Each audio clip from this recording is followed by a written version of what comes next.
मेरे प्रिय आत्मन, एक सुबह अभी सूरज भी निकला नहीं था और एक माझी नदी के किनारे पहुंच गया था। उसका पैर किसी चीज से टकरा गया। झुक के उसने देखा, पत्थरों से भरा हुआ एक झोला पड़ा था। उसने अपना जाल किनारे पर रख दिया। वो सुबह सूरज के उगने की प्रतीक्षा करने लगा। सूरज उग आए, वो अपना जाल फेंके और मछलियां पकड़े। वो जो झोला उसे पड़ा हुआ मिल गया था जिसमें वो एक एक पत्थर निकाल के शांत नदी में फेंकने लगा।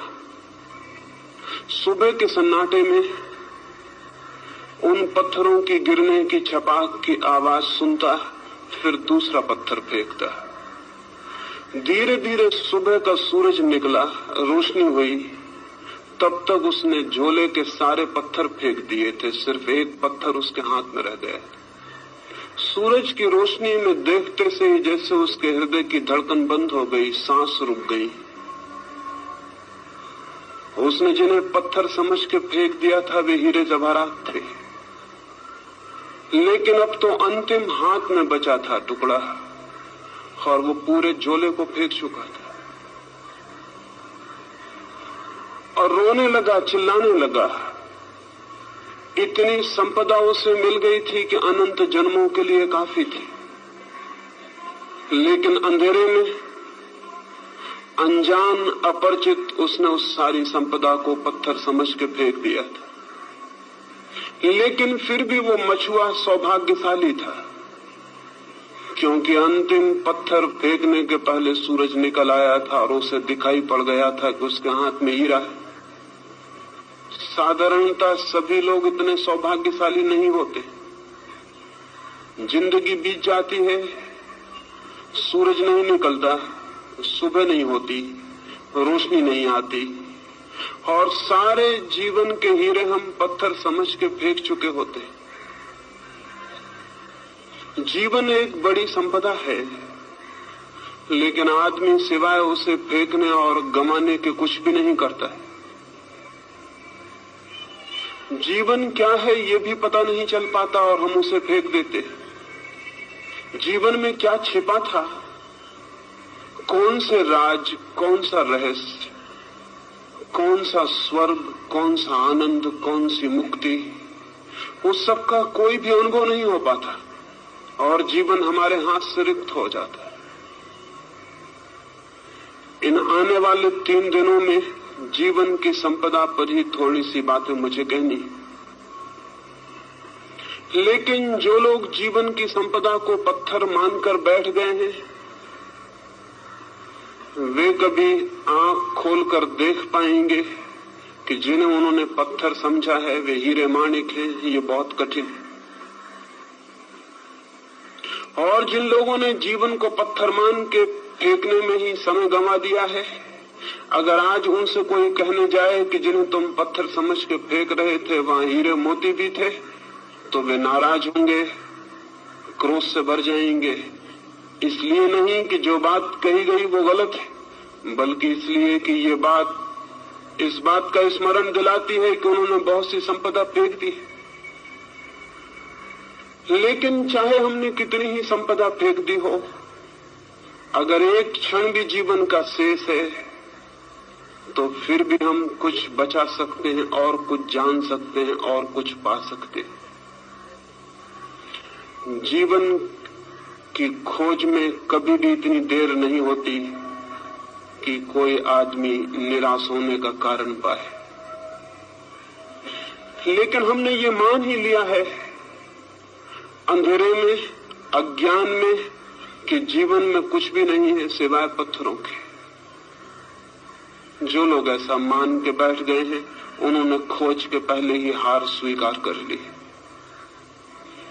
मैं इस हार के संबंध में, इस निराशा के संबंध में, इस मान ली गई पराजय के संबंध में सबसे पहली चेतावनी ये देना चाहता हूं कि जीवन मिट्टी और पत्थर नहीं है। जीवन में बहुत कुछ है। जीवन के मिट्टी पत्थर के बीच भी बहुत कुछ छिपा है। अगर खोजने वाली आंखें हों तो जीवन से वो सीढ़ी भी निकलती है जो परमात्मा तक पहुंचती है। इस शरीर में भी जो देखने पर हड्डी मांस और चमड़ी से ज्यादा नहीं है, वो छिपा है जिसका हड्डी मांस और चमड़ी से कोई भी संबंध नहीं। इस साधारण सी देह में भी जो आज जन्मती है, कल मर जाती है और मिट्टी हो जाती है, उसका वास है जो अमृत है, जो कभी जन्मता नहीं और कभी समाप्त भी नहीं होता है। रूप के भीतर अरूप छिपा है और दृश्य के भीतर अदृश्य का वास है और मृत्यु के कुहासे में अमृति की ज्योति छिपी हुई है। मृत्यु के धुएं में अमृत की लौ भी छिपी हुई है, वो फ्लेम, वो ज्योति भी छिपी हुई है जिसकी कोई मृत्यु नहीं। लेकिन हम धुएं को देखकर ही वापस लौट आते हैं और ज्योति को नहीं खोज पाते। या जो लोग थोड़ी हिम्मत करते हैं वे धुएं में ही खो जाते हैं और ज्योति तक नहीं पहुंच पाते हैं।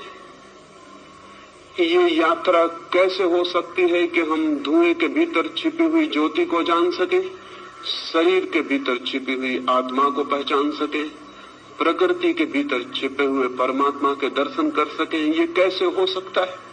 उस संबंध में ही 3 चरणों में मुझे बात करनी। पहली बात, हमने जीवन के संबंध में ऐसे दृष्टिकोण बना लिए हैं, हमने जीवन के संबंध में ऐसी धारणाएं बना ली हैं, हमने जीवन के संबंध में ऐसा फलसफा खड़ा कर रखा है। उस दृष्टिकोण और धारणा के कारण ही जीवन के सत्य को देखने से हम वंचित रह जाते हैं। हमने मान ही लिया है कि जीवन क्या है, बिना खोजे, बिना पहचाने, बिना जिज्ञासा किए हमने जीवन के संबंध में कोई निश्चित बात ही समझ रखी। हजारों वर्षों से हमें एक ही बात मंत्र की तरह पढ़ाई जा रही है कि जीवन असार है, जीवन व्यर्थ है, जीवन दुख है।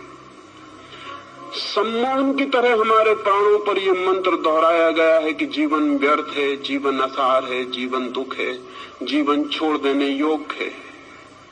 ये बात सुन सुन के धीरे धीरे हमारे प्राणों में पत्थर की तरह मजबूत होकर बैठ गई।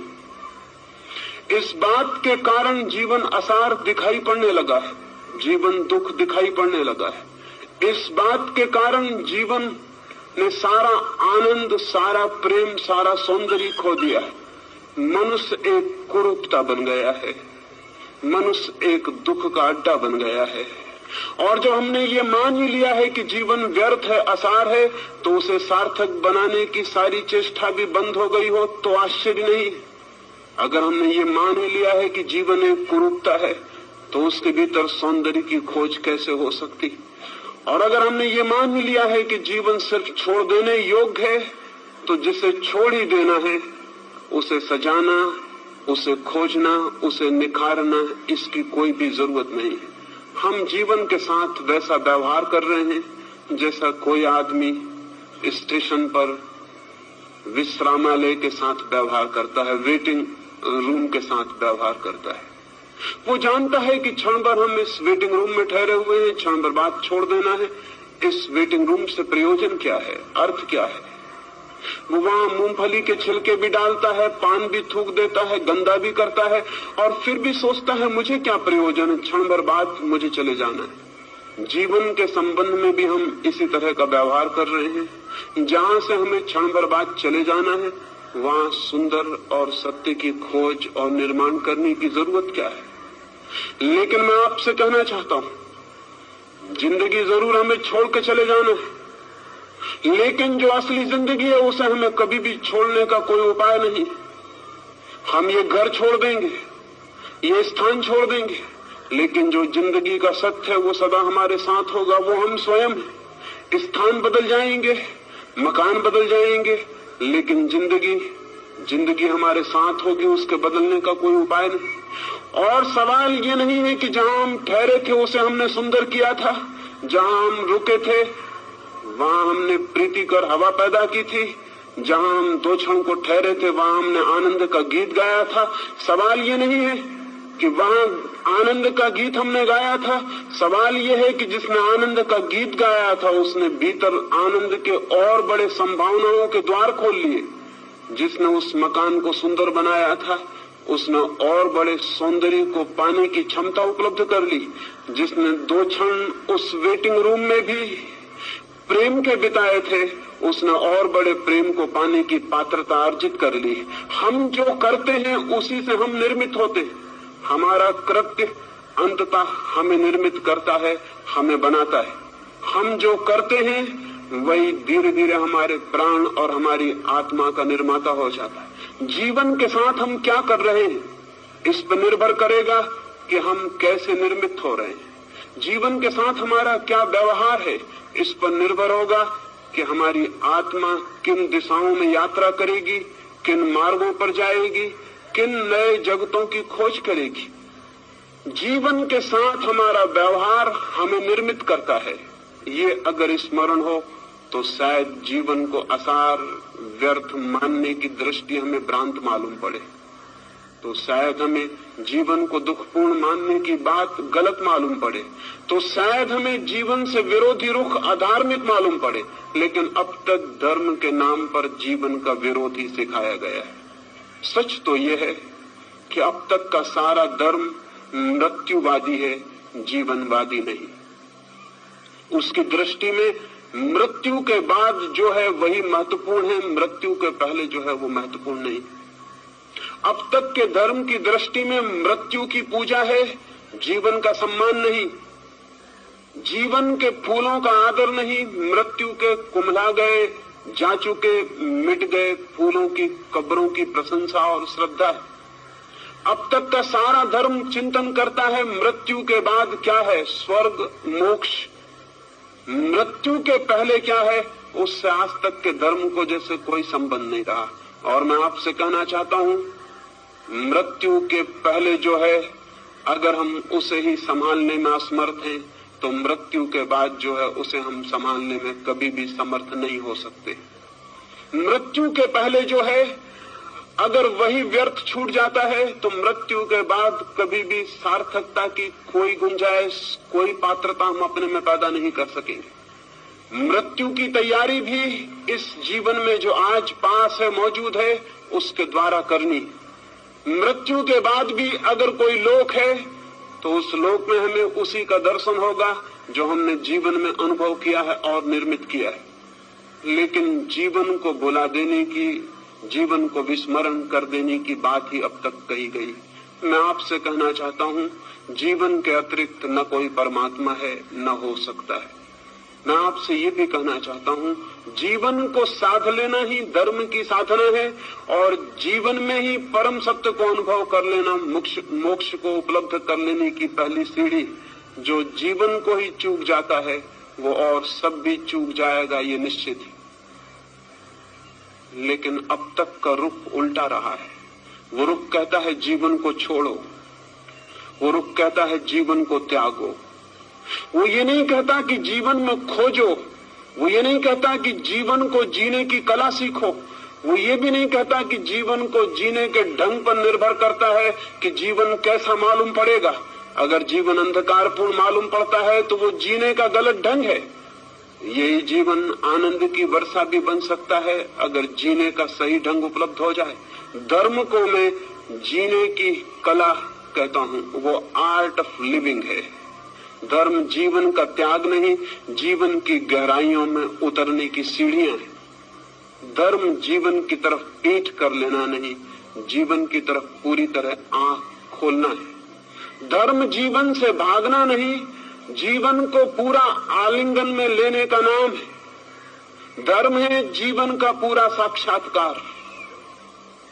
यही शायद कारण है कि आज तक के धर्म में सिर्फ बूढ़े लोग ही उत्सुक रहे हैं। मंदिरों में जाएं, चर्चों में, गिरजाघरों में, गुरुद्वारों में, और वहां वृद्ध लोग दिखाई पड़ेंगे।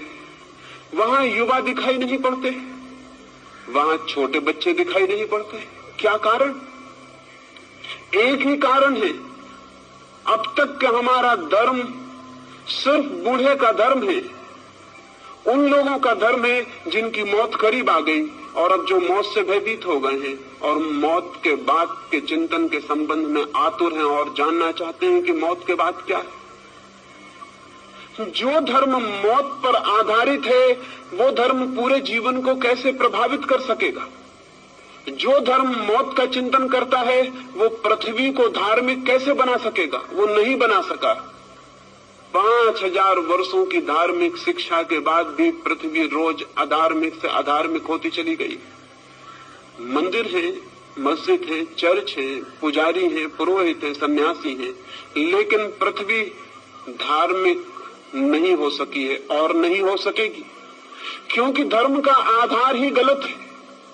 धर्म का आधार जीवन नहीं है, धर्म का आधार मृत्यु है, धर्म का आधार खिलते हुए फूल नहीं है, कब्रें हैं। जिस धर्म का आधार मृत्यु है वो धर्म अगर जीवन के प्राणों को स्पंदित न कर पाता हो तो आश्चर्य क्या है? जिम्मेवारी किसकी है? मैं इन 3 दिनों में जीवन के धर्म के संबंध में ही बात करना चाहता हूं और इसलिए पहला सूत्र समझ लेना जरूरी है। और इस सूत्र के संबंध में आज तक छिपाने की, दबाने की, भूल जाने की सारी चेष्टा की गई है, लेकिन जानने और खोजने की नहीं। और उस भूलने और विस्मृत कर देने की चेष्टा के दुष्परिणाम सारे जगत में व्याप्त हो गए। मनुष्य के सामान्य जीवन में केंद्रीय तत्व क्या है? परमात्मा, आत्मा, सत्य नहीं। मनुष्य के प्राणों में, सामान्य मनुष्य के प्राणों में, जिसने कोई खोज नहीं की, जिसने कोई यात्रा नहीं की, जिसने कोई साधना नहीं की, उसके प्राणों की गहराई में क्या है? प्रार्थना, पूजा? नहीं, बिल्कुल नहीं। अगर हम सामान्य मनुष्य के जीवन ऊर्जा में खोज करें, उसकी जीवन शक्ति को हम खोजने जाएं, तो न तो वहां परमात्मा दिखाई पड़ेगा, न पूजा, न प्रार्थना, न ध्यान, वहां कुछ और ही दिखाई पड़ेगा। और जो दिखाई पड़ेगा उसे भुलाने की चेष्टा की गई है, उसे जानने और समझने की नहीं। वहां क्या दिखाई पड़ेगा? हम आदमी के प्राणों को चीरें और फाड़ें और वहां खोजें। आदमी को छोड़ दें, अगर आदमी से इतर जगत की भी हम खोजबीन करें तो वहां प्राणों की गहराइयों में क्या मिलेगा? अगर हम एक पौधे की जांचबीन करें तो क्या मिलेगा? एक पौधा क्या कर रहा है? एक पौधा पूरी चेष्टा कर रहा है नए बीज उत्पन्न करने की। एक पौधे के सारे प्राण, सारा रस नए बीज इकट्ठे करने, जन्मने की चेष्टा कर रहा है। एक पक्षी क्या कर रहा है? एक पशु क्या कर रहा है? अगर हम सारी प्रकृति में खोजने जाएं तो हम पाएंगे सारी प्रकृति में एक ही क्रिया जोर से प्राणों को घेर कर चल रही है, और वो क्रिया है सतत सृजन की क्रिया, वो क्रिया है क्रिएशन की क्रिया, वो क्रिया है जीवन को पुनरुज्जीवित नए नए रूपों में जीवन देने की क्रिया।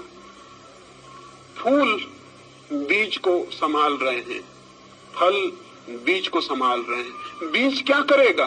बीज फिर पौधा बनेगा, फिर फूल बनेगा, फिर फल बनेगा। अगर हम सारे जीवन को देखें तो जीवन जन्मने की एक अनंत क्रिया का नाम। जीवन एक ऊर्जा है जो स्वयं को पैदा करने के लिए सतत संलग्न है और सतत चेष्टाशील। आदमी के भीतर भी वही है। आदमी के भीतर उस सतत सृजन की चेष्टा का नाम हमने सेक्स दे रखा है, काम दे रखा है। इस नाम के कारण उस ऊर्जा को एक गाली मिल गई, एक अपमान। इस नाम के कारण एक निंदा का भाव पैदा हो गया।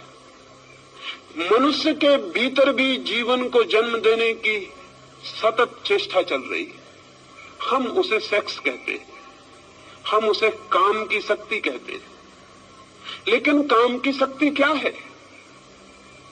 समुद्र की लहरें आकर टकरा रही हैं, समुद्र के तट से हजारों लाखों वर्षों से लहरें चली आती हैं, टकराती हैं, लौट जाती हैं, फिर आती हैं, टकराती हैं, लौट जाती हैं। जीवन भी हजारों वर्षों से अनंत अनंत लहरों में टकरा रहा है। जरूर जीवन कहीं उठना चाहता है। ये समुद्र की लहरें, जीवन की ये लहरें कहीं ऊपर पहुंचना चाहती हैं, लेकिन किनारों से टकराती हैं और नष्ट हो जाती हैं। फिर नई लहरें आती हैं, टकराती हैं और नष्ट हो जाती हैं। ये जीवन का सागर इतने अरबों वर्षों से टकरा रहा है, संघर्ष ले रहा है, रोज उठता है, गिर जाता है। क्या होगा प्रयोजन इसके पीछे? जरूर इसके पीछे कोई बृहत्तर ऊंचाइयां छूने का आयोजन चल रहा है। जरूर इसके पीछे कुछ और गहराइयां जानने का प्रयोजन चल रहा है। जरूर जीवन की सतत प्रक्रिया के पीछे कुछ और महानतर जीवन पैदा करने का प्रयास चल रहा है। मनुष्य को जमीन पर आए बहुत दिन नहीं हुए, कुछ लाख वर्ष हुए। उसके पहले मनुष्य नहीं था, लेकिन पशु थे। पशुओं को आए हुए भी बहुत ज्यादा समय नहीं हुआ। एक जमाना था कि पशु भी नहीं थे, लेकिन पौधे थे। पौधों को आए भी बहुत समय नहीं हुआ। एक समय था कि पौधे भी नहीं थे, पत्थर थे, पहाड़ थे, नदियां थी, सागर था। पत्थर, पहाड़, नदियों की वो जो दुनिया थी, वो किस बात के लिए पीड़ित थी? वो पौधों को पैदा करना चाहती थी। पौधे धीरे धीरे पैदा हुए, जीवन ने एक नया रूप लिया, पृथ्वी हरियाली से भर गई, फूल खिले। लेकिन पौधे भी अपने में तृप्त नहीं थे। वे सतत जीवन को जन्म देते रहे। उनकी भी कोई चेष्टा चल रही थी। वे पशुओं को, पक्षियों को जन्म देना चाहते थे। पशु पक्षी पैदा हुए। हजारों लाखों वर्षों तक पशु पक्षियों से भरा हुआ था ये जगत, लेकिन मनुष्य का कोई पता न था। पशुओं और पक्षियों के प्राणों के भीतर निरंतर मनुष्य भी निवास कर रहा था, पैदा होने की चेष्टा कर रहा था। फिर मनुष्य पैदा हुआ। अब मनुष्य किस लिए है? मनुष्य निरंतर नए जीवन को पैदा करने के लिए आतुर है। हम उसे सेक्स कहते हैं, हम उसे काम की वासना कहते हैं, लेकिन उस वासना का मूल अर्थ क्या है? मूल अर्थ इतना है, मनुष्य अपने पर समाप्त नहीं होना चाहता, आगे भी जीवन को पैदा करना चाहता। लेकिन क्यों? क्या मनुष्य के प्राणों में मनुष्य से ऊपर किसी सुपरमैन को, किसी महामानव को पैदा करने की कोई चेष्टा चल रही है? निश्चित ही चल रही है। निश्चित ही मनुष्य के प्राण इस चेष्टा में संलग्न है कि मनुष्य से श्रेष्ठतर जीवन जन्म पा सके, मनुष्य से श्रेष्ठतर प्राणी आविर्भूत हो सके। नीत्शे से लेकर अरविंद तक, पतंजलि से लेकर बर्ट्रैंड रसेल तक, सारे मनुष्यों के प्राणों में एक कल्पना, एक सपने की तरह बैठी रही कि मनुष्य से बड़ा प्राणी कैसे पैदा हो सके। लेकिन मनुष्य से बड़ा प्राणी पैदा कैसे होगा? हमने तो हजारों वर्ष से इस पैदा होने की कामना को ही निंदित कर रखा है। हमने तो सेक्स को सिवाय गाली के आज तक दूसरा कोई सम्मान नहीं दिया। हम तो बात करने में भयभीत होते हैं। हमने तो सेक्स को इस भांति छिपा के रख दिया है जैसे वो है ही नहीं, जैसे उसका जीवन में कोई स्थान नहीं है। जबकि सच्चाई ये है कि उससे ज्यादा महत्वपूर्ण मनुष्य के जीवन में और कुछ भी नहीं, लेकिन उसको छिपाया है, उसको दबाया है। दबाने और छिपाने से मनुष्य सेक्स से मुक्त नहीं हो गया, बल्कि मनुष्य और भी बुरी तरह से सेक्स से ग्रसित हो गया है। दमन उल्टे परिणाम लाया है। शायद आप में से किसी ने एक फ्रेंच वैज्ञानिक कुएं के एक नियम के संबंध में सुना होगा। वो नियम है लॉ ऑफ रिवर्स इफेक्ट। कुएं ने एक नियम इजाद किया है, विपरीत परिणाम का नियम। हम जो करना चाहते हैं हम इस ढंग से कर सकते हैं कि जो हम परिणाम चाहते थे उससे उल्टा परिणाम हो जाए। एक आदमी साइकिल चलाना सीखता है, बड़ा रास्ता है, चौड़ा रास्ता है, एक छोटा सा पत्थर रास्ते के किनारे पड़ा हुआ है। वो साइकिल चलाने वाला घबराता है कि मैं कहीं उस पत्थर से न टकरा जाऊं। अब इतना चौड़ा रास्ता है कि अगर आंख बंद कर भी वो चलाए तो पत्थर से टकराना आसान बात नहीं है। इसके 100 में एक ही मौके हैं कि वो पत्थर से टकराए। इतने चौड़े रास्ते पर कहीं से भी निकल सकता है, लेकिन वो देख के घबराता है कहीं मैं पत्थर से टकरा ना जाऊं। और जैसे ही वो घबराता है मैं पत्थर से न टकरा जाऊं, सारा रास्ता विलीन हो गया, सिर्फ पत्थर ही दिखाई पड़ने लगता है उसको। अब उसकी साइकिल का चाक पत्थर की तरफ मुड़ने लगता है। वो हाथ पैर से घबराता है, उसकी सारी चेतना उस पत्थर को ही देखने लगती है और एक सम्मोहित हिप्नोटाइज्ड आदमी की तरह वो पत्थर की तरफ खींचा जाता है और जाके पत्थर से टकरा जाता है। नया साइकिल सीखने वाला उसी से टकरा जाता है जिससे बचना चाहता है। लैंप पोस्ट से टकरा जाता है, पत्थर से टकरा जाता है। इतना बड़ा रास्ता था कि अगर कोई निशानेबाज ही चलाने की कोशिश करता तो उस पत्थर से टकरा सकता था, लेकिन ये सिक्खड़ आदमी कैसे उस पत्थर से टकरा गया। कुएं कहता है हमारी चेतना का एक नियम है, लॉ ऑफ रिवर्स इफेक्ट। हम जिस चीज से बचना चाहते हैं चेतना उसी पर केंद्रित हो जाती है और परिणाम में हम उसी से टकरा जाते हैं। 5000 वर्षों से आदमी सेक्स से बचना चाह रहा है और परिणाम इतना हुआ है कि गली कूचे हर जगह जहां भी आदमी जाता है वहीं सेक्स से टकरा जाता है। लॉ ऑफ रिवर्स इफेक्ट मनुष्य की आत्मा को पकड़े हुए। क्या कभी आपने ये सोचा कि आप चित्त को जहां से बचाना चाहते हैं चित्त वहीं आकर्षित हो जाता है, वहीं निमंत्रित हो जाता है। जिन लोगों ने मनुष्य को सेक्स के विरोध में समझाया उन लोगों ने ही मनुष्य को कामुक बनाने का जुम्मा भी अपने ऊपर ले लिया।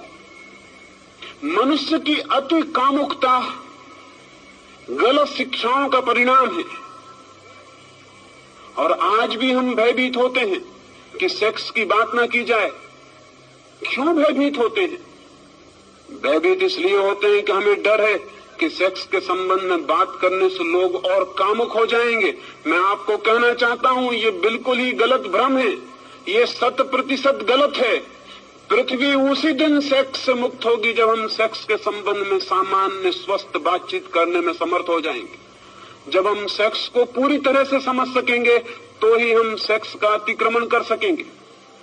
जगत में ब्रह्मचर्य का जन्म हो सकता है, मनुष्य सेक्स के ऊपर उठ सकता है, लेकिन सेक्स को समझकर, सेक्स को पूरी तरह पहचान कर, उस ऊर्जा के पूरे अर्थ, मार्ग, व्यवस्था को जानकर उससे मुक्त हो सकता है।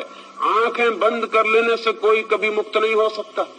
आंखें बंद कर लेने वाले सोचते हो कि आंख बंद कर लेने से शत्रु समाप्त हो गया तो वो पागल है। मरुस्थल में शुतुरमुर्ग भी ऐसा ही सोचता है। दुश्मन हमले करते हैं तो शुतुरमुर्ग रेत में सिर छिपा के खड़ा हो जाता है और सोचता है कि जब दुश्मन मुझे दिखाई नहीं पड़ रहा तो दुश्मन नहीं है। लेकिन ये तर्क, शुतुरमुर्ग को हम क्षमा भी कर सकते हैं, आदमी को क्षमा नहीं किया जा सकता। सेक्स के संबंध में आदमी ने शुतुरमुर्ग का व्यवहार किया है आज तक। वो सोचता है आंख बंद कर लो सेक्स के प्रति तो सेक्स मिट गया। अगर आंख बंद कर लेने से चीजें मिटती होती तो बहुत आसान थी जिंदगी, बहुत आसान होती दुनिया। आंखें बंद करने से कुछ मिटता नहीं, बल्कि जिस चीज के संबंध में हम आंखें बंद करते हैं, हम प्रमाण देते हैं कि हम उससे भयभीत हो गए हैं, हम डर गए हैं, वो हमसे ज्यादा मजबूत है, उससे हम जीत नहीं सकते, इसलिए हम आंख बंद करते हैं। आंख बंद करना कमजोरी का लक्षण है। और सेक्स के बाबत सारी मनुष्य जाति आंख बंद करके बैठ गई। न केवल आंख बंद करके बैठ गई है, बल्कि उसने सब तरह की लड़ाई भी सेक्स से ली और उसके परिणाम, उसके दुष्परिणाम सारे जगत में ज्ञात है। अगर 100 आदमी पागल होते हैं तो उसमें से 98 आदमी सेक्स को दबाने की वजह से पागल होते हैं। अगर हजारों स्त्रियां हिस्टीरिया से परेशान हैं तो उसमें से 100 में से 99 स्त्रियों के पीछे हिस्टीरिया के, मिर्गी के, बेहोशी के सेक्स की मौजूदगी है, सेक्स का दमन मौजूद है। अगर आदमी इतना बेचैन, अशांत, इतना दुखी और पीड़ित है तो इस पीड़ित होने के पीछे उसने जीवन की एक बड़ी शक्ति को बिना समझे उसकी तरफ पीठ खड़ी कर ली है, उसका कारण और परिणाम उल्टे आते हैं। अगर हम मनुष्य का साहित्य उठाकर देखें, अगर किसी देवलोक से कभी कोई देवता आए या चंद्रलोक से या मंगल ग्रह से कभी कोई यात्री आए और हमारी किताबें पढ़े, हमारा साहित्य देखे, हमारी कविताएं पढ़े, हमारे चित्र देखे तो बहुत हैरान हो जाएगा। वो हैरान हो जाएगा ये जानकर कि आदमी का सारा साहित्य सेक्स पर क्यों केंद्रित है, आदमी की सारी कविताएं सेक्सुअल क्यों हैं, आदमी की सारी कहानियां, सारे उपन्यास सेक्स पर क्यों खड़े हैं, आदमी की हर किताब के ऊपर नंगी औरत की तस्वीर क्यों है, आदमी की हर फिल्म नंगे आदमी की फिल्म क्यों है। वो आदमी बहुत हैरान होगा। अगर कोई मंगल से आके हमें इस हालत में देखेगा तो बहुत हैरान होगा। वो सोचेगा आदमी सेक्स के सिवाय क्या कुछ भी नहीं सोचता। और आदमी से अगर पूछेगा, बातचीत करेगा तो बहुत हैरान हो जाएगा। आदमी बातचीत करेगा आत्मा की, परमात्मा की, स्वर्ग की, मोक्ष की, सेक्स की कभी कोई बात नहीं करेगा। और उसका सारा व्यक्तित्व चारों तरफ से सेक्स से भरा हुआ है। वो मंगल ग्रह का वासी तो बहुत हैरान होगा। वो कहेगा बातचीत कभी नहीं की जाती जिस चीज की, उसको चारों तरफ से तृप्त करने की हजार हजार पागल कोशिशें क्यों की जा रही।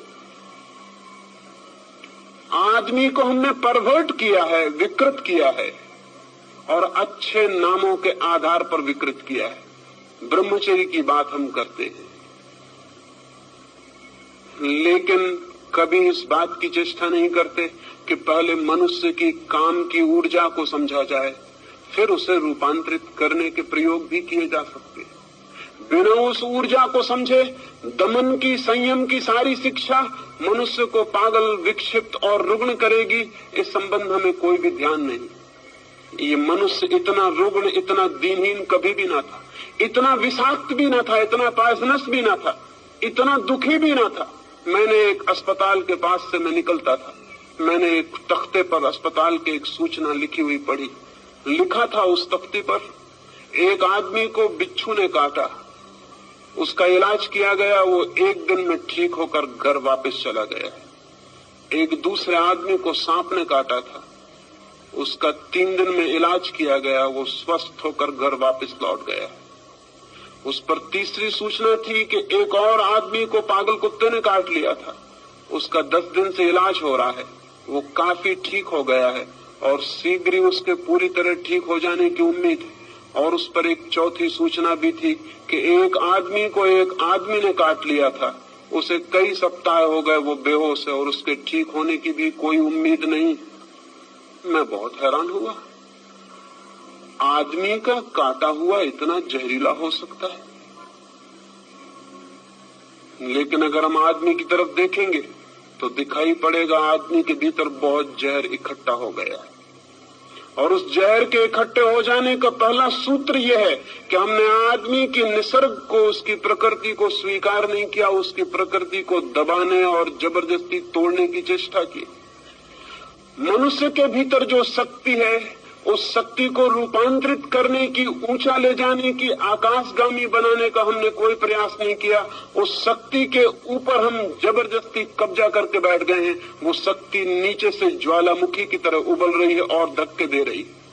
वो आदमी को किसी भी क्षण उल्टा देने की चेष्टा कर रही, और इसलिए जरा सा मौका मिल जाता है तो आपको पता है सबसे पहली बात क्या होती। अगर एक हवाई जहाज गिर पड़े तो आपको सबसे पहले उस हवाई जहाज में अगर पायलट हो और आप उसके पास जाएं, उसकी लाश के पास, तो आपको पहला प्रश्न क्या उठेगा मन में? क्या आपको ख्याल आएगा ये हिंदू है या मुसलमान? नहीं। क्या आपको ख्याल आएगा कि भारतीय है कि चीनी? नहीं। आपको पहला ख्याल आएगा ये आदमी है या औरत। पहला प्रश्न आपके मन में उठेगा ये स्त्री है या पुरुष। क्या आपको ख्याल है इस बात का कि ये प्रश्न क्यों सबसे पहले ख्याल में आता है? भीतर दबा हुआ सेक्स है, उस सेक्स के दमन की वजह से बाहर स्त्रियां और पुरुष अतिशय उभर कर दिखाई पड़ते। क्या आपने कभी सोचा? आप किसी आदमी का नाम भूल सकते हैं, जाति भूल सकते हैं, चेहरा भूल सकते हैं।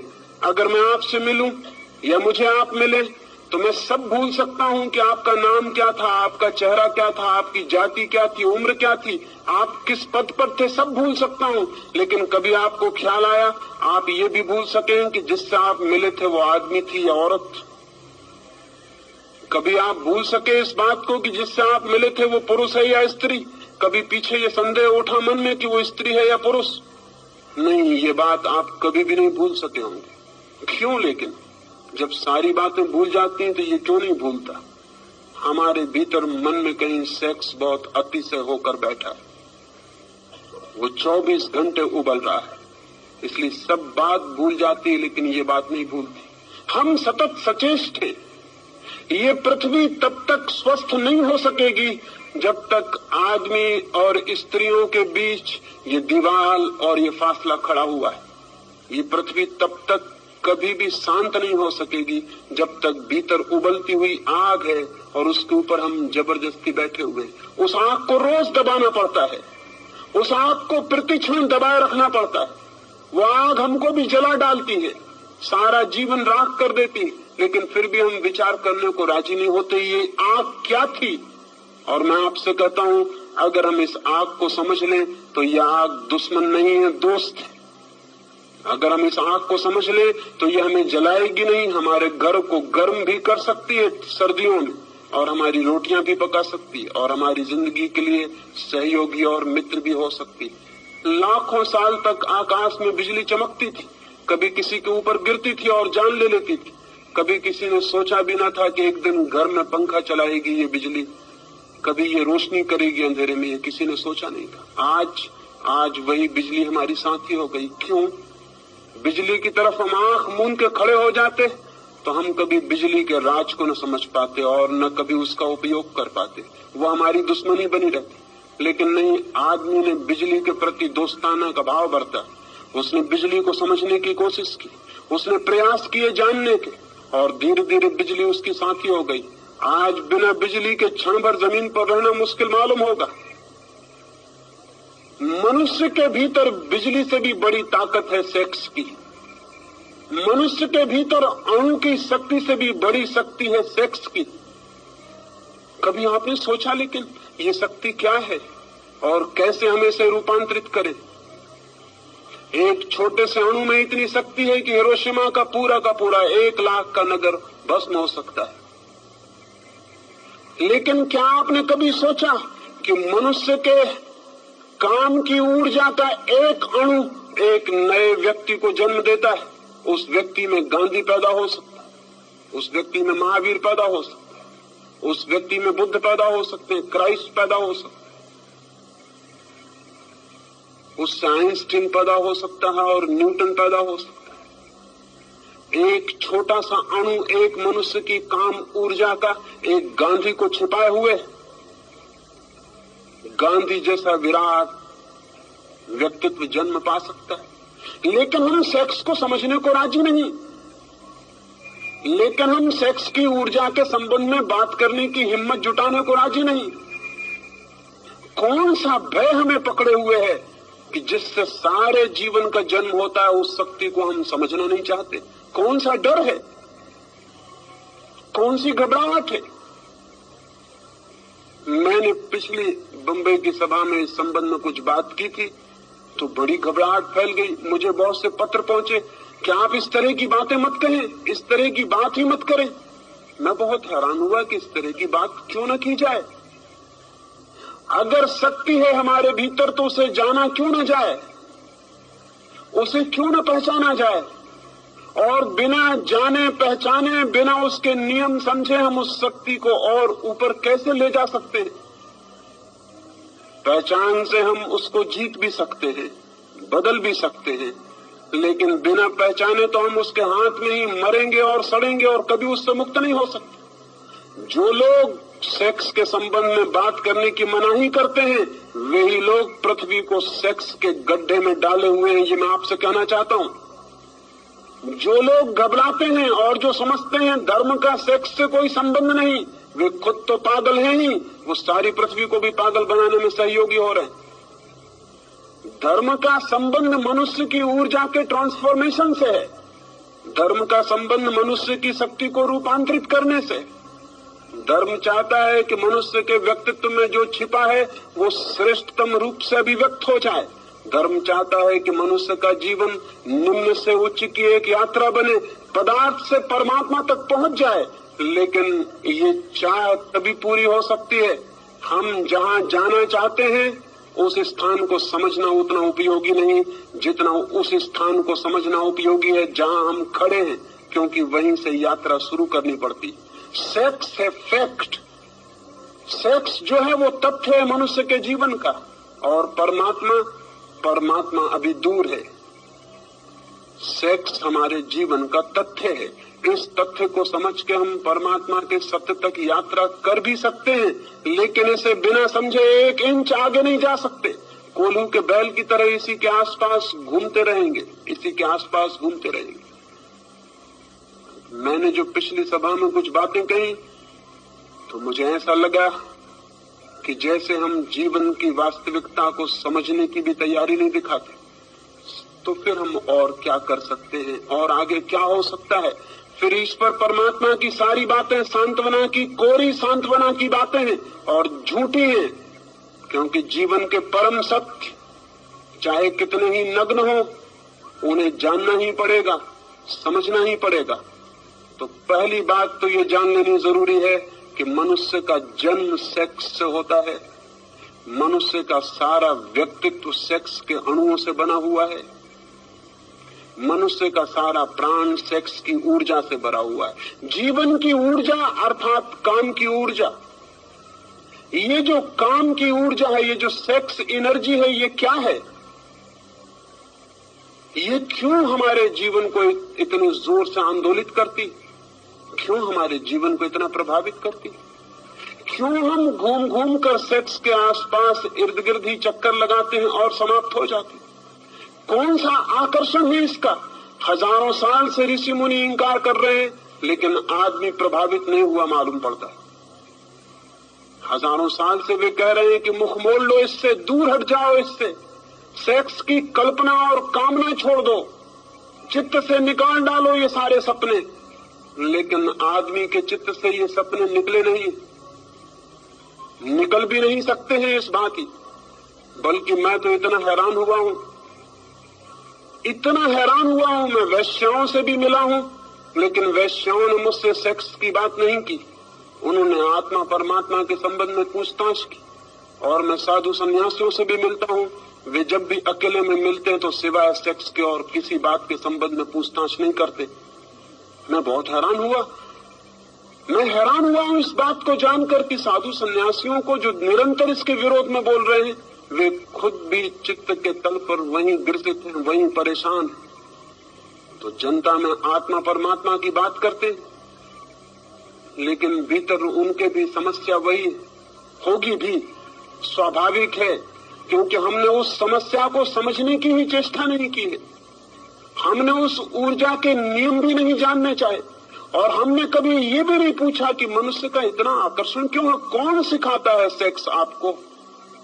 सारी दुनिया तो सिखाने के विरोध में सारे उपाय करती है। माँ बाप चेष्टा करते हैं कि बच्चे को पता न चल जाए, शिक्षक चेष्टा करते हैं, धर्मशास्त्र चेष्टा करते हैं, कहीं कोई स्कूल नहीं, कहीं कोई यूनिवर्सिटी नहीं, लेकिन आदमी अचानक एक दिन पाता है कि सारे प्राण काम की आतुरता से भर गए। ये कैसे हो जाता है? बिना सिखाए ये कैसे हो जाता है? सत्य की शिक्षा दी जाती है, प्रेम की शिक्षा दी जाती है, उसका तो कोई पता नहीं चलता। इस सेक्स का इतना प्रबल आकर्षण, इतना नैसर्गिक केंद्र क्या है? जरूर इसमें कोई रहस्य है और इसे समझना जरूरी है, तो शायद हम इससे मुक्त भी हो सकते। पहली बात तो ये कि मनुष्य के प्राणों में सेक्स का जो आकर्षण है वो वस्तुतः सेक्स का आकर्षण नहीं है। मनुष्य के प्राणों में जो काम वासना है वो वस्तुतः काम की वासना नहीं। इसलिए हर आदमी काम के कृत्य के बाद पछताता है, दुखी होता है, पीड़ित होता है, सोचता है कि इससे मुक्त हो जाऊं, ये क्या है? लेकिन शायद आकर्षण कोई दूसरा है, और वो आकर्षण बहुत रिलीजियस, बहुत धार्मिक अर्थ रखता है।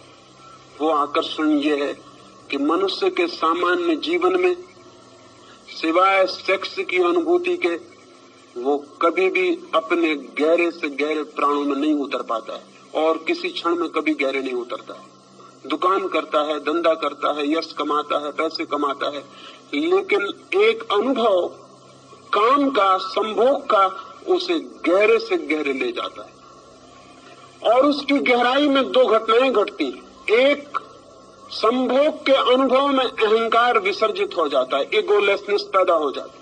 एक क्षण के लिए अहंकार नहीं रह जाता, एक क्षण को यह याद भी नहीं रह जाता कि मैं हूं। क्या आपको पता है, धर्म के श्रेष्ठतम अनुभव में मैं बिल्कुल मिट जाता है, अहंकार बिल्कुल शून्य हो जाता है।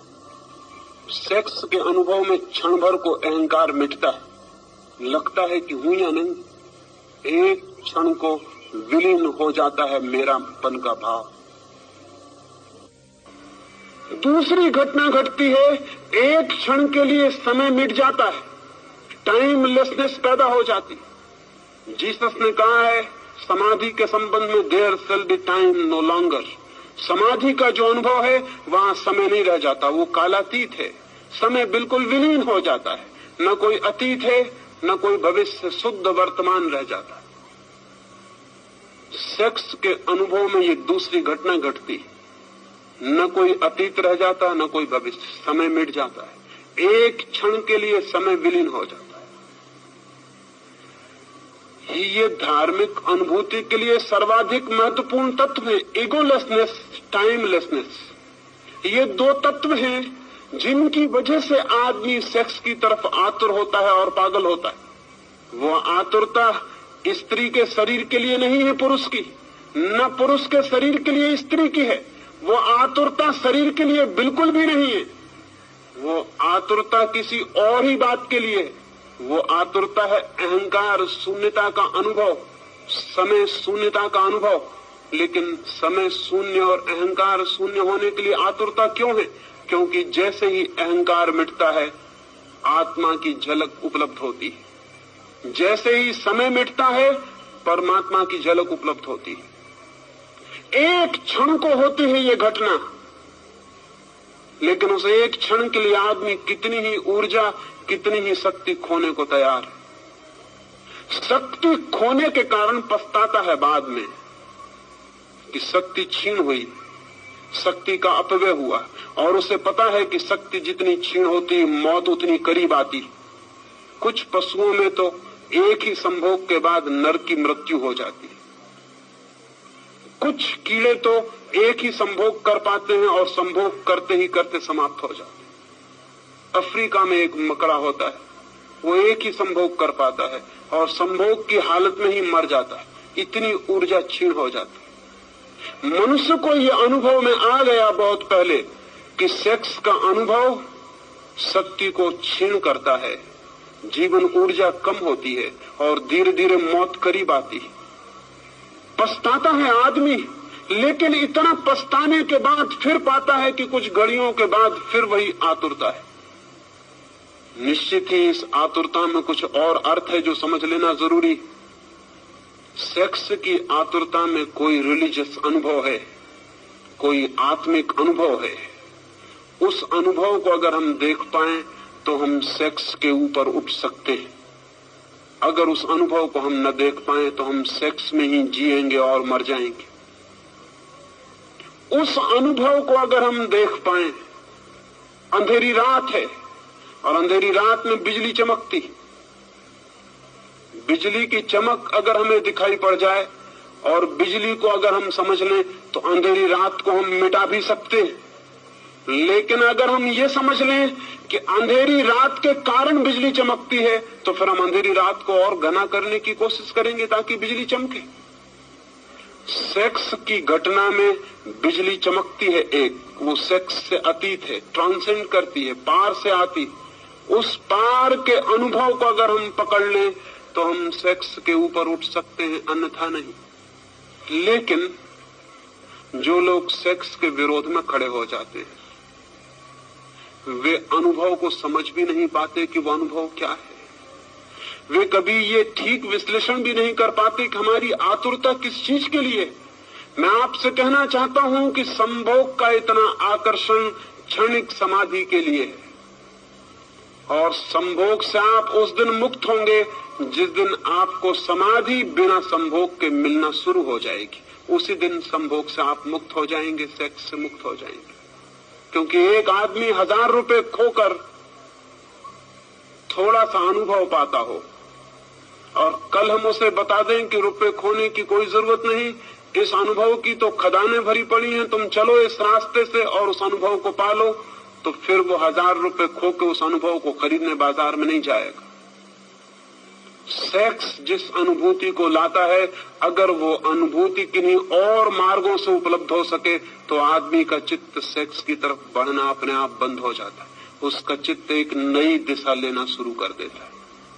इसलिए मैं कहता हूं जगत में समाधि का पहला अनुभव मनुष्य को सेक्स के अनुभव से ही उपलब्ध हुआ है। लेकिन वो बहुत महंगा अनुभव है, वो अति महंगा अनुभव है।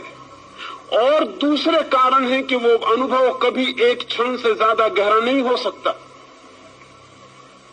एक क्षण को झलक मिलेगी और हम वापस अपनी जगह पर लौट आते। एक क्षण को किसी लोक में उठ जाते हैं, किसी गहराई पर, किसी पीक एक्सपीरियंस पर, किसी शिखर पर पहुंचना होता है और हम पहुंच भी नहीं पाते और वापस गिर जाते। जैसे समुद्र की एक लहर आकाश में उठती, उठ भी नहीं पाती, पहुंच भी नहीं पाती हवाओं में, सिर उठा भी नहीं पाती और गिरना शुरू हो जाता है। ठीक हमारा सेक्स का अनुभव, बार बार शक्ति को इकट्ठा करके हम उठने की चेष्टा करते हैं किसी गहरी जगत में, किसी ऊंचे जगत में। एक क्षण को हम उठ भी नहीं पाते और सब लहर बिखर जाती है, हम वापस अपनी जगह खड़े हो जाते हैं और उतनी शक्ति और ऊर्जा को गंवा देते हैं। लेकिन अगर सागर की लहर बर्फ का पत्थर बन जाए, जम जाए और बर्फ हो जाए, तो फिर उसे नीचे गिरने की कोई जरूरत नहीं है। आदमी का चित्त जब तक सेक्स के तरलता में बहता है, तब तक वापस उठता है, गिरता है, उठता है, गिरता है, सारा जीवन यही करता है। और जिस अनुभव के लिए इतना तीव्र आकर्षण है, ईगोलेसनेस के लिए अहंकार शून्य हो जाए, मैं आत्मा को जान लूं, समय मिट जाए और मैं उसको जान लूं जो इटर्नल है, जो टाइमलेस है, उसको जान लूं जो समय के बाहर है, अनंत और अनादि है। उसे जानने की चेष्टा में सारा जगत सेक्स के केंद्र पर घूमता रहता है। लेकिन अगर हम इस घटना के विरोध में खड़े हो जाएं सिर्फ, तो क्या होगा? तो क्या हम उस अनुभव को पालेंगे जो सेक्स से एक झलक की तरह दिखाई पड़ता? नहीं। अगर हम सेक्स के विरोध में खड़े हो जाते हैं तो सेक्स ही हमारी चेतना का केंद्र बन जाता है। हम सेक्स से मुक्त नहीं होते, उससे बंध जाते। वो लॉ ऑफ रिवर्स इफेक्ट काम शुरू कर देता है। फिर हम उससे बंध गए, फिर हम भागने की कोशिश करते हैं और जितनी हम कोशिश करते हैं उतने ही बंधते चले जाते हैं। एक आदमी बीमार था और बीमारी कुछ उसे ऐसी थी कि दिन रात उसे भूख लगती थी। सच तो यह है उसे बीमारी कुछ भी न थी। भोजन के संबंध में उसने कुछ विरोध की किताबें पढ़ ली थी। उसने पढ़ लिया था कि भोजन पाप है, उपवास पुण्य है, कुछ भी खाना हिंसा करना है। जितना वो ये सोचने लगा कि भोजन करना पाप है, उतना ही भूख को दबाने लगा। जितनी भूख को दबाने लगा उतनी भूख असर्ट करने लगी, जोर से प्रकट होने लगी। तो वो 2-4 दिन उपवास करता था और एक दिन पागल की तरह कुछ भी खा जाता था। जब कुछ भी खा लेता था तो बहुत दुखी होता था, क्योंकि फिर खाने की तकलीफ झेलनी पड़ती थी। फिर पश्चाताप में 2-4 दिन उपवास करता था और फिर कुछ भी खा लेता। आखिर उसने तय किया कि ये घर रहते हुए नहीं हो सकेगा ठीक, मुझे जंगल चले जाना चाहिए। वो पहाड़ पर गया, एक हिल स्टेशन पर जाकर एक कमरे में रहा। घर के लोग भी परेशान हो गए। उसकी पत्नी ने ये सोचकर कि शायद वो पहाड़ पर अब जाके भोजन की बीमारी से मुक्त हो जाएगा, उसने खुशी में बहुत से फूल उसे पहाड़ पर भिजवाए कि मैं बहुत खुश हूं कि तुम शायद पहाड़ से अब स्वस्थ होकर वापस लौटोगे। मैं शुभकामना के रूप में ये फूल तुम्हें भेज रही हूं। उस आदमी का वापस तार आया। उसने तार में लिखा, many thanks for the flowers, they are so delicious. उसने तार किया कि बहुत धन्यवाद फूलों के लिए, बड़े स्वादिष्ट। वो फूलों को खा गया वहां पहाड़ पर जो फूल उसको भेजे गए। अब कोई आदमी फूलों को खाएगा इसका हम ख्याल नहीं कर सकते, लेकिन जो आदमी भोजन से लड़ाई शुरू कर देगा वो फूलों को खा सकता है।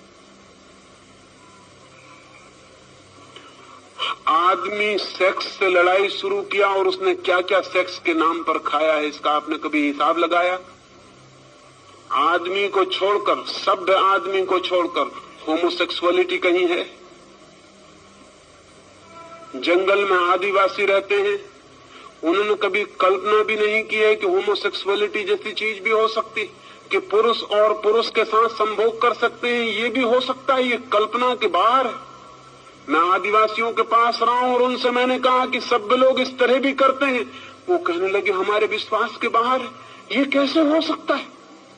लेकिन अमेरिका में उन्होंने आंकड़े निकाले हैं, 35% लोग होमोसेक्सुअल, और बेल्जियम और स्वीडन और हालैंड में होमोसेक्सुअल्स के क्लब हैं, सोसाइटीज हैं, अखबार निकलते हैं, और वो सरकार से ये दावा करते हैं कि होमोसेक्सुअलिटी के ऊपर से कानून उठा दिया जाना चाहिए, क्योंकि 40% लोग जिसको मानते हैं, तो इतनी बड़ी माइनॉरिटी के ऊपर हमला है ये आपका। हम तो मानते हैं कि होमोसेक्सुअलिटी ठीक है, इसलिए हमको हक होना चाहिए। कोई कल्पना नहीं कर सकता कि ये होमोसेक्सुअलिटी कैसे पैदा हो गई। सेक्स के बाबत लड़ाई का ये परिणाम है। जितना सभ्य समाज है उतनी वेश्याएं हैं। कभी आपने ये सोचा कि वेश्याएं कैसे पैदा हो गई?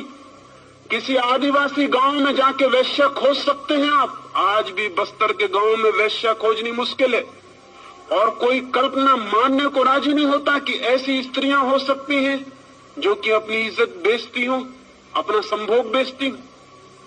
लेकिन सभ्य आदमी जितना सभ्य होता चला गया उतनी वेश्याएं बढ़ती चली गई। क्यों? ये फूलों को खाने की कोशिश शुरू हुई।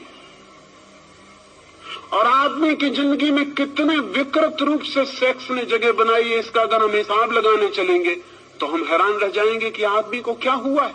इसका जिम्मा किस पर है? किन लोगों पर है?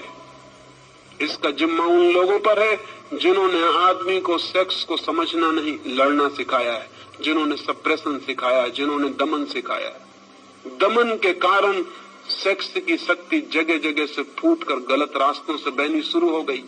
सारा समाज पीड़ित और रुग्ण हो गया है। इस रुग्ण समाज को अगर बदलना है तो हमें ये स्वीकार कर लेना होगा, काम की ऊर्जा है, काम का आकर्षण है। क्यों है काम का आकर्षण? काम के आकर्षण का जो बुनियादी आधार है, उस आधार को अगर हम पकड़ लें तो मनुष्य को हम काम की जगत से ऊपर उठा सकते हैं। और मनुष्य निश्चित काम के जगत के ऊपर उठ जाए तो ही राम का जगत शुरू होता है। खजुराहो के मंदिर के सामने मैं खड़ा था, 10-5 मित्रों को लेकर वहां गया। खजुराहो के मंदिर के चारों तरफ की दीवार पर तो मैथुन चित्र है, काम वासनाओं की मूर्तियां हैं।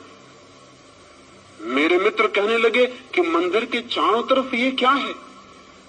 मैंने उनसे कहा, जिन्होंने ये मंदिर बनाया था वो बड़े समझदार लोग थे।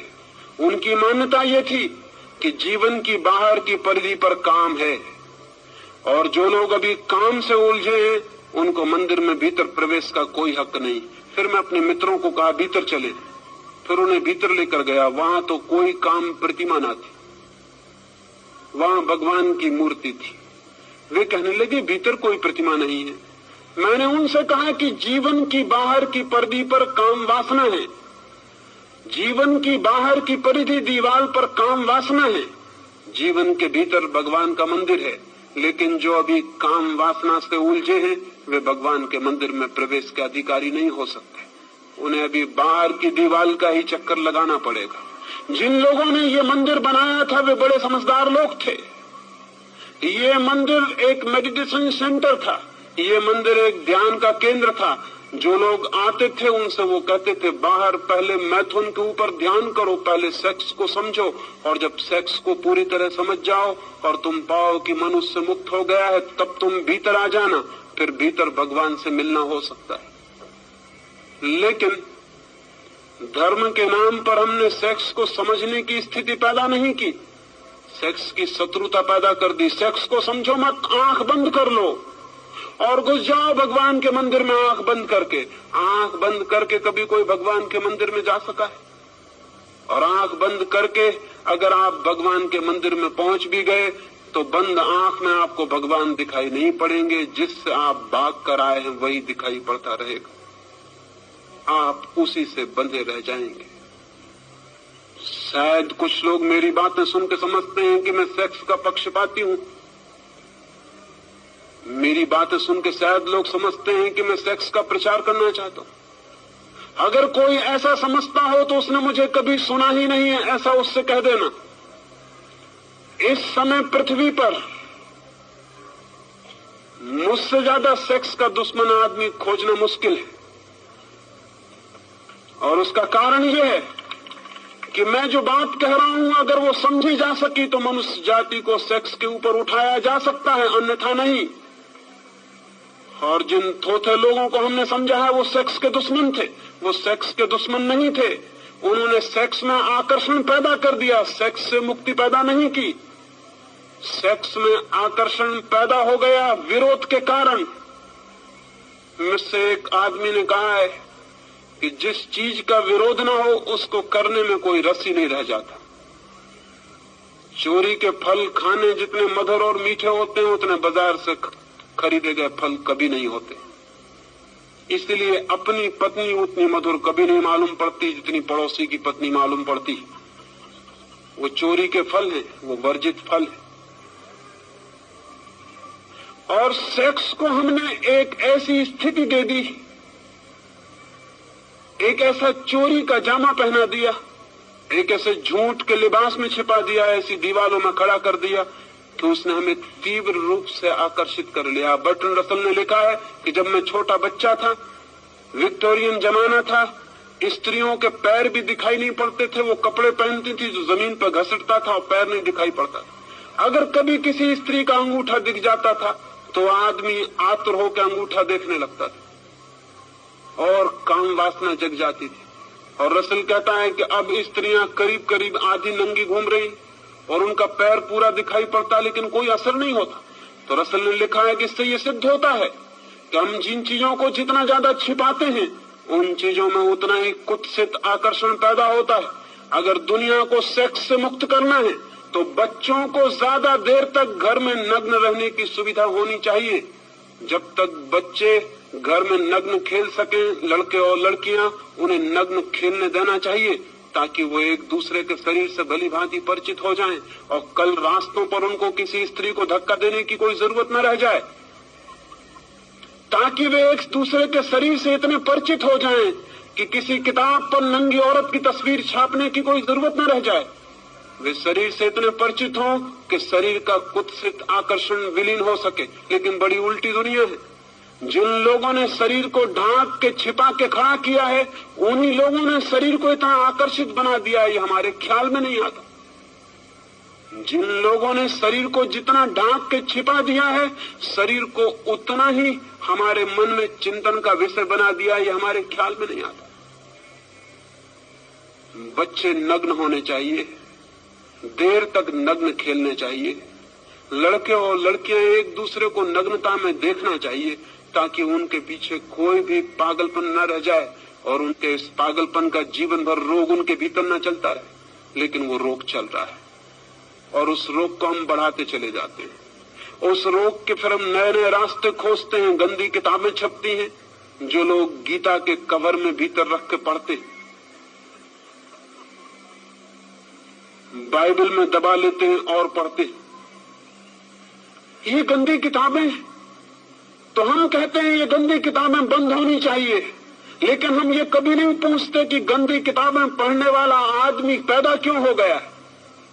हम कहते हैं नंगी तस्वीरें दीवारों पर नहीं लगनी चाहिए, लेकिन हम कभी नहीं पूछते कि नंगी तस्वीरें कौन आदमी देखने को आता है। वही आदमी आता है जो स्त्रियों के शरीर को देखने से वंचित रह गया। एक कुतूहल जाग गया है, क्या है स्त्री का शरीर। और मैं आपसे कहता हूं, वस्त्रों ने स्त्री के शरीर को जितना सुंदर बना दिया है उतना सुंदर स्त्री का शरीर है नहीं। वस्त्रों में ढांक कर शरीर छिपा नहीं है और उघड़ के प्रकट हुआ है। ये सारी की सारी चिंतना हमारी विपरीत फल ले आई। इसलिए आज एक बात आपसे कहना चाहता हूं पहले दिन की चर्चा में, वो ये, सेक्स क्या है, उसका आकर्षण क्या है, उसकी विकृति क्यों पैदा हुई है। अगर हम ये 3 बातें ठीक से समझ लें तो मनुष्य का मन इनके ऊपर उठ सकता है। उठना चाहिए, उठने की जरूरत है, लेकिन उठने की चेष्टा गलत परिणाम लाई है, क्योंकि हमने लड़ाई खड़ी की है, हमने मैत्री खड़ी नहीं की। दुश्मनी खड़ी की है, सप्रेशन खड़ा किया है, दमन किया है, समझ पैदा नहीं की। अंडरस्टैंडिंग चाहिए, सप्रेशन नहीं, समझ चाहिए। जितनी गहरी समझ होगी मनुष्य उतना ही ऊपर उठता है, जितनी कम समझ होगी उतना ही मनुष्य दबाने की कोशिश करता है, और दबाने के कभी भी कोई सफल परिणाम, सुफल परिणाम, स्वस्थ परिणाम उपलब्ध नहीं होते। मनुष्य के जीवन की सबसे बड़ी ऊर्जा है काम, लेकिन काम पर रुक नहीं जाना है, काम को राम तक ले जाना है। सेक्स को समझना है ताकि ब्रह्मचर्य फलित हो सके, सेक्स को जानना है ताकि हम सेक्स से मुक्त हो सकें और ऊपर उठ सकें। लेकिन शायद ही आदमी जीवन भर अनुभव से गुजरता है, शायद ही उसने समझने की कोशिश की हो कि संभोग के भीतर समाधि का क्षण भर का अनुभव है, वही अनुभव खींच रहा है, वही अनुभव आकर्षित कर रहा है, वही अनुभव पुकार दे रहा है कि आओ। ध्यान पूर्वक उस अनुभव को जान लेना है कि कौन सा अनुभव मुझे आकर्षित कर रहा है, कौन मुझे खींच रहा है। और मैं आपसे कहता हूं, उस अनुभव को पाने के सुगम रास्ते हैं ध्यान, योग, सामायिक, प्रार्थना, सब उस अनुभव को पाने के मार्ग हैं। लेकिन वही अनुभव हमें आकर्षित कर रहा है, ये सोच लेना, जान लेना जरूरी है। एक मित्र ने मुझे लिखा कि आपने ऐसी बातें कही कि माँ के साथ बेटी बैठी थी वो सुन रही है, बाप के साथ बेटी बैठी वो सुन रही, ऐसी बातें सबके सामने नहीं करनी चाहिए। मैंने उनसे कहा आप बिल्कुल पागल हैं। अगर माँ समझदार होगी तो इसके पहले कि बेटी सेक्स की दुनिया में उतर जाए, उसे सेक्स के संबंध में अपने सारे अनुभव समझा देगी, ताकि वो अनजान, अधकच्ची, अपरिपक्व सेक्स के गलत रास्तों पर न चली जाए। अगर बाप योग्य है और समझदार है तो अपने बेटे को और अपनी बेटी को अपने सारे अनुभव बता देगा, ताकि बेटे और बेटियां गलत रास्तों पर न चले जाएं, जीवन उनके विकृत न हो जाए। लेकिन मजा यह है कि न बाप का कोई गहरा अनुभव है, न माँ का कोई गहरा अनुभव है, वे खुद भी सेक्स के तल से ऊपर नहीं उठ सके, इसलिए घबराते हैं कि कहीं सेक्स की बात सुन के बच्चे भी इसी तल में न उलझ जाएं। लेकिन मैं उनसे पूछता हूं, आप किसकी बात सुन के उलझे थे? आप अपने आप उलझ गए थे, बच्चे भी अपने आप उलझ जाएंगे। ये हो भी सकता है कि अगर उन्हें समझ दी जाए, विचार दिया जाए, बोध दिया जाए, तो शायद वे अपनी ऊर्जा को व्यर्थ करने से बच सके, ऊर्जा को बचा सके, रूपांतरित कर सके। रास्ते के किनारे पर कोयले का ढेर लगा होता है। वैज्ञानिक कहते हैं कि कोयला ही हजारों साल में हीरा बन जाता है। कोयले और हीरे में कोई रासायनिक फर्क नहीं है, कोई केमिकल भेद नहीं है। कोयले के भी परमाणु वही हैं जो हीरे के हैं, कोयले का भी रासायनिक भौतिक संगठन वही है जो हीरे का है। हीरा कोयले का ही रूपांतरित बदला हुआ रूप है, हीरा कोयला ही है। मैं आपसे कहना चाहता हूं कि सेक्स कोयले की तरह है, ब्रह्मचर्य हीरे की तरह, लेकिन वो कोयले का ही बदला हुआ रूप है। वो कोयले का दुश्मन नहीं है हीरा, वो कोयले की ही बदलाहट है, वो कोयले का ही रूपांतरण है, वो कोयले को ही समझकर नई दिशाओं में ले गई यात्रा है।